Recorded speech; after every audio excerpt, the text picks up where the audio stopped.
أعوذ بالله من الشيطان الرجيم. بسم الله الرحمن الرحيم. آج انشاءاللہ تعالی عز و جل ہم سورۃ البقرہ آیت نمبر 198 سے اپنے سبق کا آغاز کریں گے۔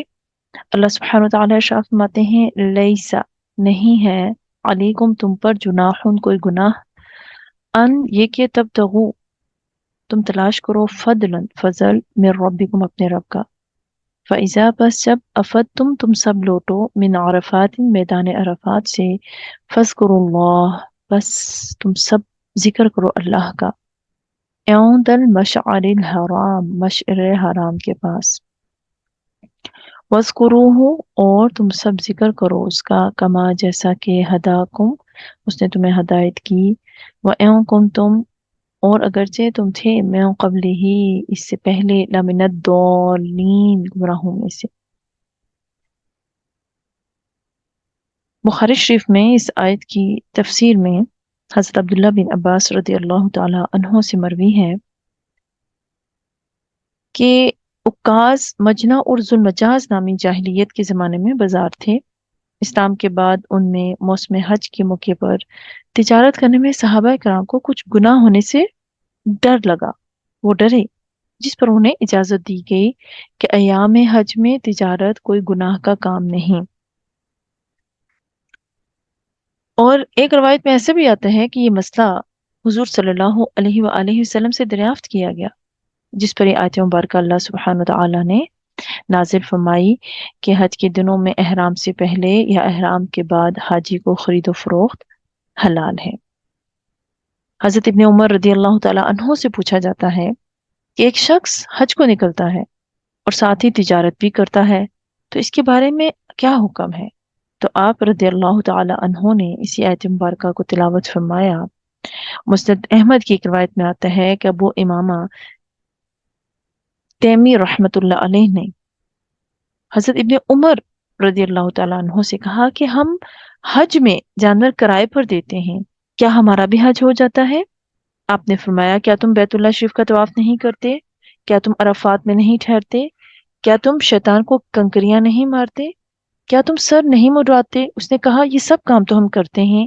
آپ نے فرمایا سنو، ایک شخص نے یہی سوال حضور اکرم صلی اللہ علیہ وآلہ وسلم سے کیا تھا، اس کے جواب میں جبریل امین یہ آیت لے کر نازل ہوئے اور حضور نے اسے بلا کر فرمایا کہ تم حاجی ہو، تمہارا حج ہو گیا۔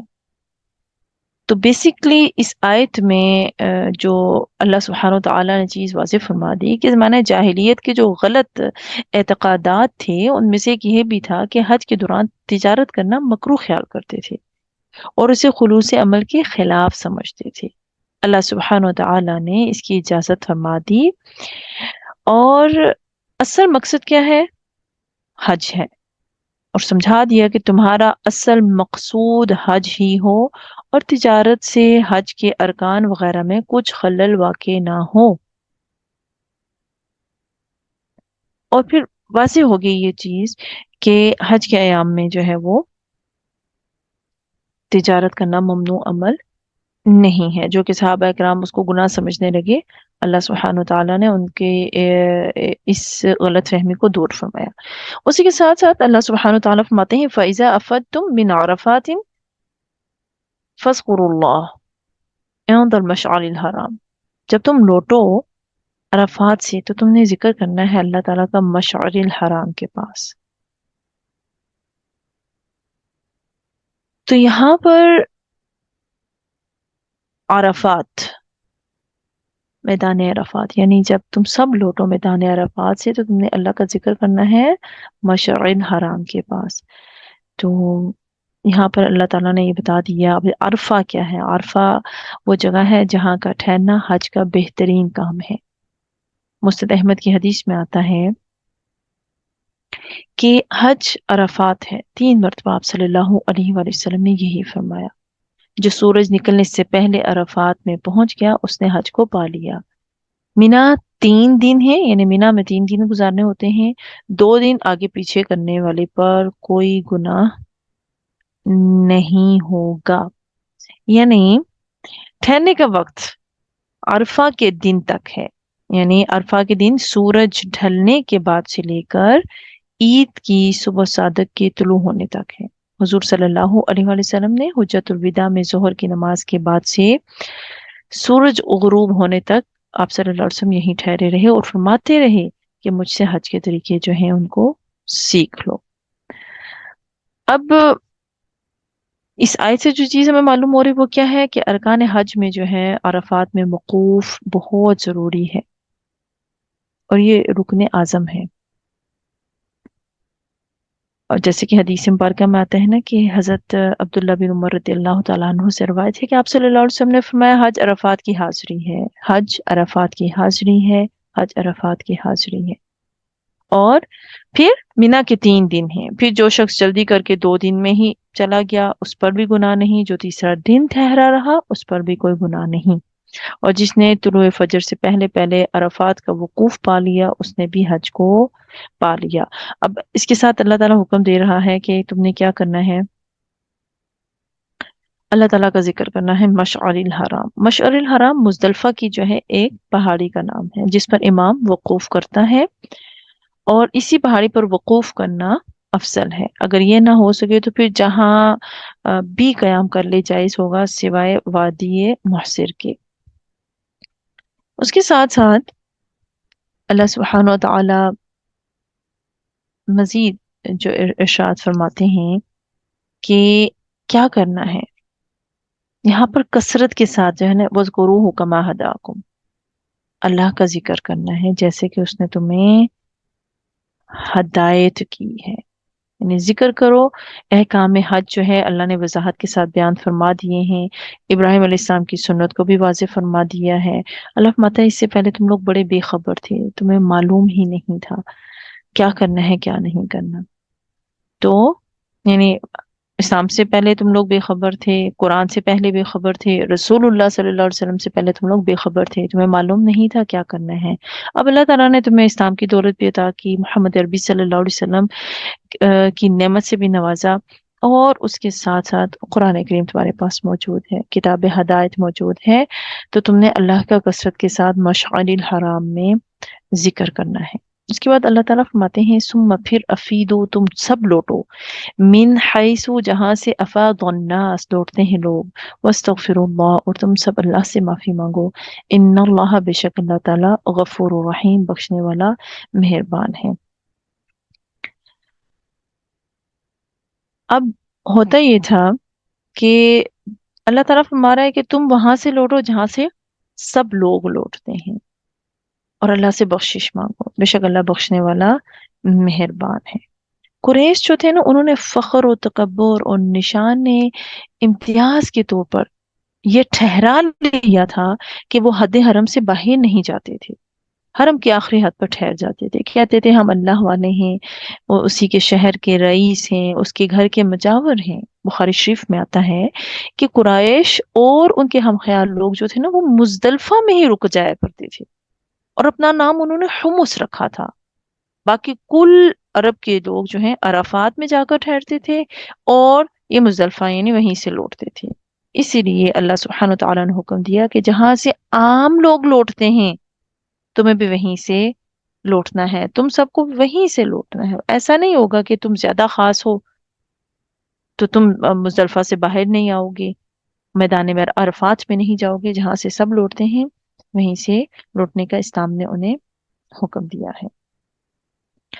پھر فرمایا کہ جہاں سے لوگ افادوا سے مراد مزدلفہ سے رمی جمار کے لیے منا کو جانا ہے۔ ثم افیدو تم لوٹو من حیث جہاں سے افاد الناس لوگ لوٹتے ہیں۔ اب ناس سے مراد بعض مفسرین فرماتے ہیں ابراہیم علیہ السلام ہیں، اور بعض مفسرین فرماتے ہیں اس سے مراد امام بھی ہے۔ تو جہاں سے امام لوٹے، جہاں سے ابراہیم علیہ السلام لوٹے تھے تم نے بھی وہیں سے لوٹنا ہے۔ وَاسْتَغْفِرُوا اللَّهَ اور اللہ تعالیٰ سے استغفار طلب کرنا ہے۔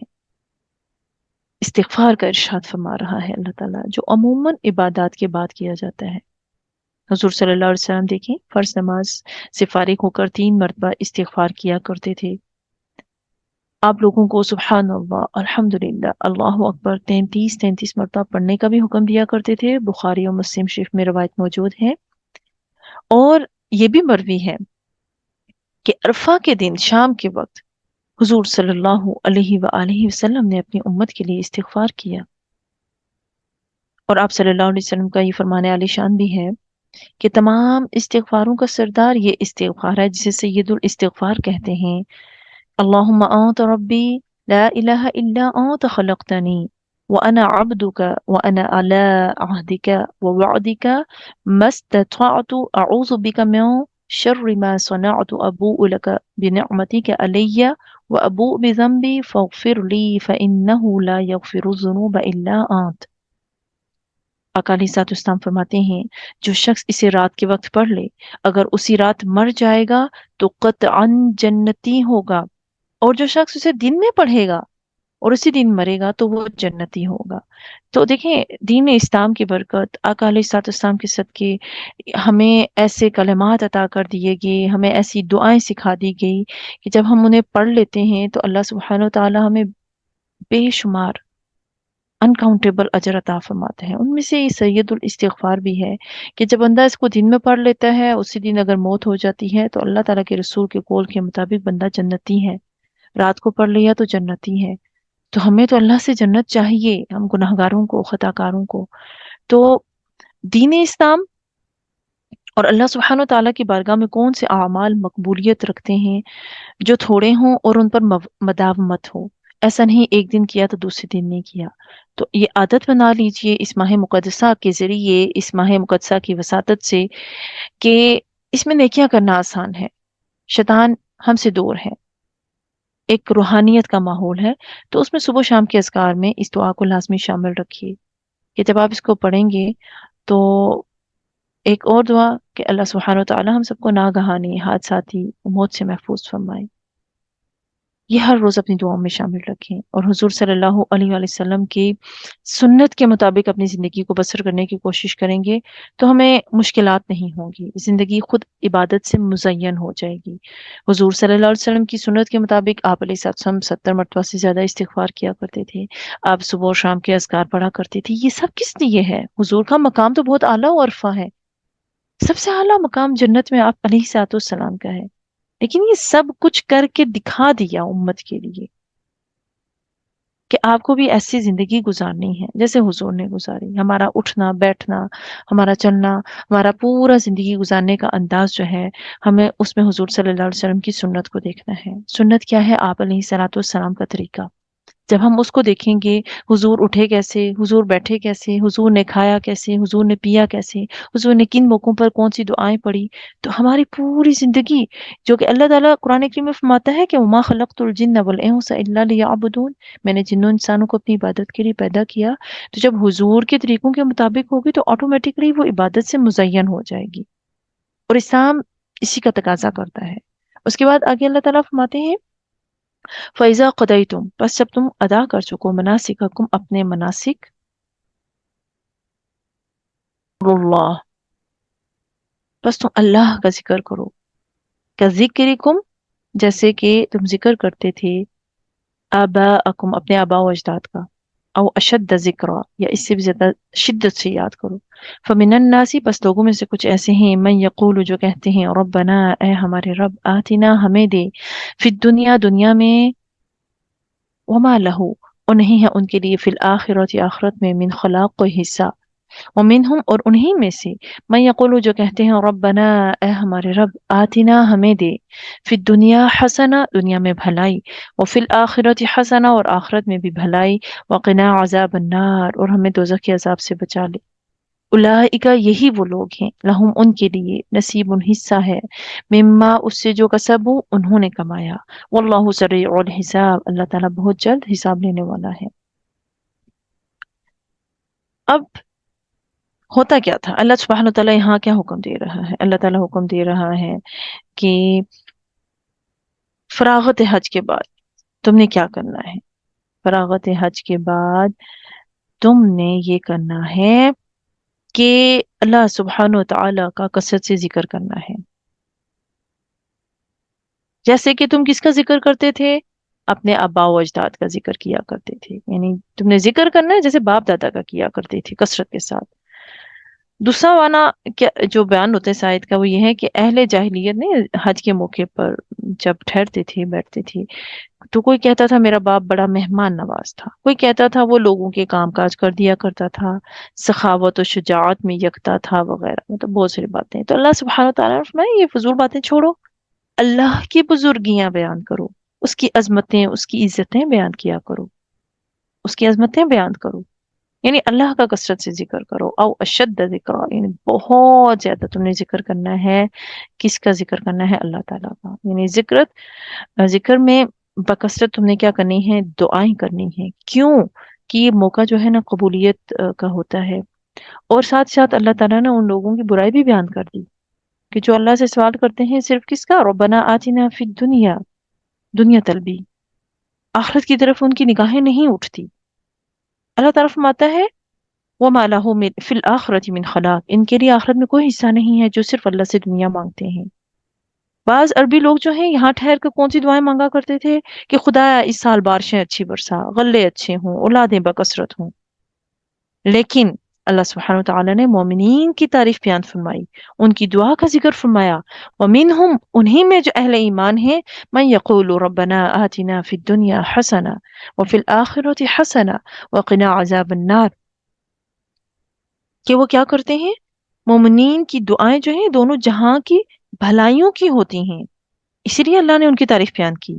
اور اس دعا میں تمام بھلائیاں دین و دنیا کی جمع کر دی گئی ہیں، اور تمام برائیوں سے بچاؤ ہے اس دعا میں. یعنی دنیا کی بھلائی میں عافیت، راحت، آسانی، تندرستی، گھر بار، بیوی بچے، روزی، علم، عمل، اچھی سواریاں، نوکر چاکر، لونڈی، غلام، عزت و آبرو وغیرہ، سب خیر اس میں آ گئی. یہ دنیا کی بھلائی کی چیزیں ہیں. اور آخرت کی بھلائی میں کیا ہے؟ حساب کا آسان ہونا، گھبراہٹ سے نجات پانا، نامہ اعمال کا دائیں ہاتھ میں ملنا، سرخ روح ہونا، عزت کے ساتھ جنت میں داخل ہونا. تو یہ آخرت کی بھلائیاں ہیں. اور اس کے بعد عذاب جہنم سے نجات چاہنا ہے. تو اس دعا سے کیا مطلب؟ کہ اللہ ایسے اسباب مہیا کر دے، مثلا حرام کاریوں سے اجتناب، گناہ اور بدیوں کا ہم ترک کر دیں، انہیں چھوڑ دیں. مفسرین فرماتے ہیں کہ جسے شکر گزار دل، ذکر کرنے والی زبان اور صبر کرنے والا جسم مل گیا، اس سے دنیا اور آخرت کی بھلائی مل گئی اور وہ عذاب سے نجات پا گیا. یعنی شکر گزار دل، زبان شکر کرنے والی ہے، اللہ کا ذکر کرنے والی زبان، شکر کرنے والی زبان اور صبر کرنے والا جسم ملا ہے، تو سمجھے اسے دنیا اور آخرت کی بھلائیاں مل گئی. حضور صلی اللہ علیہ وآلہ وسلم بخاری شریف میں آتے ہیں کہ اس دعا کو بڑی کثرت کے ساتھ پڑھا کرتے تھے. بلکہ اس حدیث میں ربنا سے پہلے اللہم بھی آیا ہے. اللہم ربنا آتنا فی الدنیا حسنہ وفی الآخرۃ حسنہ وقنا عذاب النار. آپ علیہ السلام سے جب پوچھا گیا تو آپ صلی اللہ علیہ وسلم نے یہ دعا سکھائی. حضرت قتادہ رحمت اللہ علیہ نے انس رضی اللہ تعالی عنہ سے پوچھا کہ رسول اللہ صلی اللہ علیہ وآلہ وسلم زیادہ تر کس دعا کو پڑھتے تھے؟ تو آپ نے یہی دعا جو ہے ارشاد فرمائی. اور حضرت انس رضی اللہ تعالیٰ عنہ بھی جو حضور کی خدمت میں 10 سال انہوں نے گزارے، حضور کی خدمت کی، وہ جب بھی دعا مانگتے تو اس دعا کو کبھی بھی نہیں چھوڑا کرتے تھے، اس لیے کہ دین و دنیا کی بھلائی کی دعا جو ہے اس میں موجود ہے. اور باقاعدہ یہ دعا حضور نے سکھائی بھی ہے اور صحابہ اکرام نے اس دعا کو کثرت کے ساتھ پڑھا ہے. یعنی دین و دنیا کی بھلائیاں اس میں ہیں. ایک روایت میں آتے ہیں کہ حضور صلی اللہ علیہ وسلم ایک مسلمان جو تھا وہ بیمار تھا، اس کی عیادت کے لیے تشریف لے گئے. دیکھا بہت دبلا پتلا ہو گیا ہے، صرف یعنی ہڈیوں کا ڈھانچہ رہ گیا. آپ نے کہا کہ تم کوئی دعا بھی اللہ تعالیٰ سے مانگا کرتے ہو؟ اس نے کہا ہاں، میری یہ دعا تھی کہ خدایا جو عذاب تو مجھے آخرت میں کرنا چاہتا ہے وہ دنیا میں ہی کر ڈال. آپ صلی اللہ علیہ وسلم نے فرمایا سبحان اللہ، کسی میں ان کے برداشت کی طاقت بھی ہے؟ تو نے یہ دعا کیوں نہ پڑھی؟ ربنا آتنا فی الدنیا حسنہ وفی الآخرۃ حسنہ وقنا عذاب النار. یعنی آخرت اور بھلائی اور دنیا کی بھلائی کی یہ دعا کیوں نہ پڑھی؟ کہتے ہیں کہ اس بیمار نے اب اس دعا کو پڑھنا شروع کر دیا تو اللہ سبحانہ وتعالی نے اس کو شفا عطا فرمائی۔ تو جو دین اور دنیا کی خیر چاہتا ہے اسے چاہیے کہ اس دعا کو جو ہے وہ کثرت کے ساتھ پڑھے۔ آپ صلی اللہ علیہ وآلہ وسلم جب طواف کیا کرتے تھے، مختلف مقامات سے گزرا کرتے تھے، تو ان کلمات کو، اس دعا کو کثرت کے ساتھ آپ صلی اللہ علیہ وآلہ وسلم جو ہے وہ پڑھا کرتے تھے۔ یعنی بندہ مومن جو ہے اس کی دعا یہ ہے طواف کے دوران اور حج میں بھی مختلف مقامات پر جو ہیں آپ صلی اللہ علیہ وسلم نے اس دعا پڑھنے کا حکم دیا، یعنی اور دعاؤں کے علاوہ یہ ایک دعا حضور صلی اللہ علیہ وآلہ وسلم سے منقول ہے، لہٰذا اس دعا کو ضرور پوچھا جائے۔ اللہ تعالیٰ فرماتے ہیں جو لوگ دنیا اور آخرت کی بھلائیاں مانگتے ہیں، دوزخ سے پناہ مانگتے ہیں اللہ سبحانہ وتعالیٰ کی، تو یہی وہ لوگ ہیں کہ ان کے لیے حصہ ہے اس سے جو انہوں نے کمایا، یعنی انہیں اللہ اجر دے گا، دنیا میں بھی عطا فرمائے گا، آخرت میں بھی اجر دے گا۔